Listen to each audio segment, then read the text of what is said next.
आग तो बुझ गई, धुआं अभी उठ रहा है। इसे सर्द करने के लिए भी खासा वक्त दरकार। ईरान के इंतहाई गैर मुतवक्के इक़दाम में किसी तीसरे मुल्क का किरदार भी शामिल। सवालात, खदशात, इशारे, शवाहिद और वाक़यात। 17 जनवरी को ईरान की जानिब से पाकिस्तान पर हमला पाकिस्तान के लिए ही नहीं बल्कि दुनिया भर में चौंका देने वाला वाक़या करार दिया जा रहा है।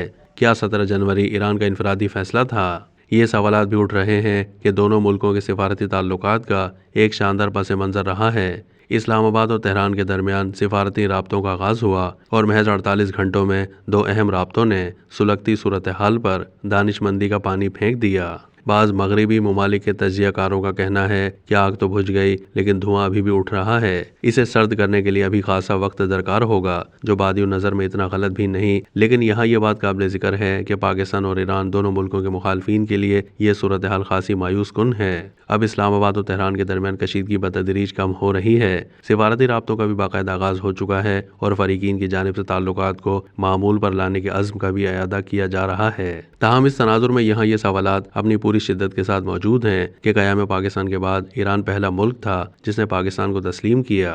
मकबूजा कश्मीर के मसले समेत अहम इशूज़ पर बैनुल-अक़वामी फोरम्स में दोनों मुल्कों में पॉलिसियों की हम आहंगी और यकसानियत भी मौजूद दिखाई देती है। बिलखुसूस 1965 और 71 की जंगों में सिफारती सतह पर ईरान पाकिस्तान के मौक़िफ़ के साथ डट कर खड़ा रहा। 28 मई 1998 में जब पाकिस्तान ने भारत के जवाब में एटमी धमाके किए तो सिफारती सतह पर पाकिस्तान को बाज़ ममालिक की जानिब से मनफी रद्द-ए-अमल का सामना भी था। लेकिन ईरान उन ममालिक में सर फहरिस्त था जिन्होंने उस वक्त के वज़ीर आज़म नवाज शरीफ को उनके इक़दाम पर एतमाद बख्शा और हिमायत का यकीन दिलाया। इसके अलावा भी मुख्तलिफ बैनुल-अक़वामी इशूज़ पर ईरान ने हमेशा पाकिस्तान के मौक़िफ़ का साथ दिया।